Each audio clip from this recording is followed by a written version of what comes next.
Coast. The dog wouldn't stop nuzzling the baby. His parents thought he was being too rough. He was trying to keep her awake. Coast.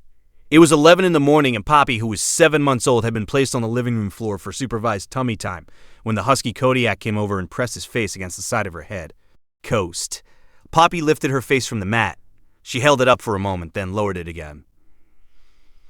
Kodiak pressed his nose to her cheek and held it.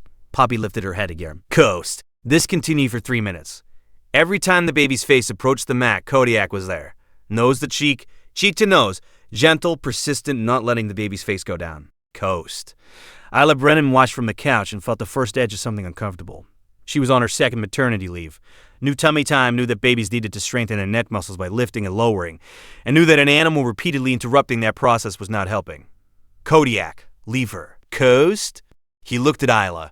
Then he turned back to Poppy and pressed his nose to her cheek again. Her partner Dev was working from home. He came out to the landing at the sound of Isla's voice and looked down at the scene in the living room. He's bothering her, Isla said. He keeps doing this. Dev watched for a moment. Is she upset? Coast. No, but she needs to do her tummy time and he won't let her put her face down. Dev came down and redirected Kodiak to the other side of the room. Kodiak sat where he was placed for approximately 40 seconds. Then he got up and went directly back to Poppy and pressed his nose to her cheek. Coast. This happened 3 times that morning. Coast. By afternoon, Isa's mother, Bev, was visiting and observed the behavior and offered the explanation that Isla had already been forming. Separation anxiety. The baby was new, the dog was bonded.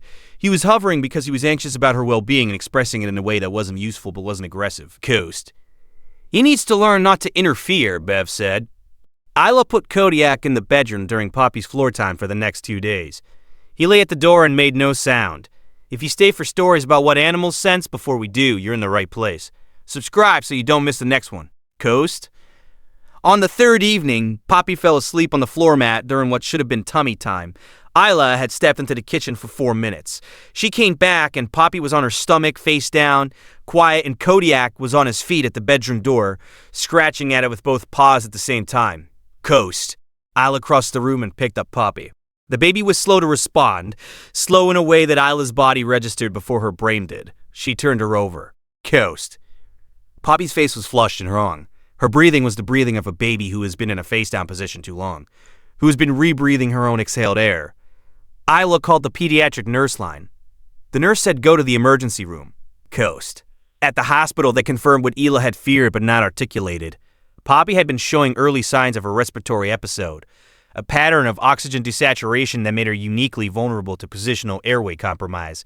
She was at risk every time she was placed face down unsupervised. The risk had been building for 3 days, visible in ways that required a different kind of sensory system than the one Isla had. Coast. A dog's nose, Dr. Yemi Adesanya explained, detects the specific change in exhaled breath chemistry that precedes oxygen desaturation. The change in CO2 concentration in the breathing zone around the baby's face. The shift in ambient oxygen levels near the floor mat. Coast. Kodiak had been detecting a developing respiratory problem every time he pressed his nose to Poppy's cheek. He had been keeping her head up. He had been keeping her airway open. Coast. Has your dog ever done something that made no sense until it was the only thing that made sense? Tell us in the comments. These stories deserve to be heard. Yo! Sila looked at the sequence, the nose to the cheek, every time the baby's face approached the mat. The sitting where placed, the 40 seconds, then the return to the mission. The bedroom door. She had removed the only intervention that was working and called it interference. Coast. Poppy's condition was monitored and managed. She was cleared for supervised tummy time with a specific protocol and a pulse oximeter that clipped to her toe during floor time. Kodiak was allowed back. He did not go to the mat immediately. He went to the corner of the room and lay down and watched. Coast. Every guardian deserves to be recognized, even the ones who never ask for anything in return. If stories like this matter to you, subscribe so you never miss the next one. Coast. In the morning, Poppy was on the mat with the oximeter on her toe, and the reading was good, and her face came up and went down normally, and Kodiak lay 6 feet away and watched and did not move. Coast. Isla sat on the floor beside them both and understood that the dog had known the number on that machine 3 days before the machine existed in their house. The next story involves a dog who wouldn't stop circling the same spot on the kitchen floor and what emergency services found inside the wall behind it. Coast. She sat with it for a long time afterward. The mat, the repeating sequence, the 40 seconds of the stay and the return to the mission. The bedroom door. Coast. She did not feel the relief she had expected to feel. She felt the specific weight of how many times she had given Kodiak an instruction that was in the wrong direction.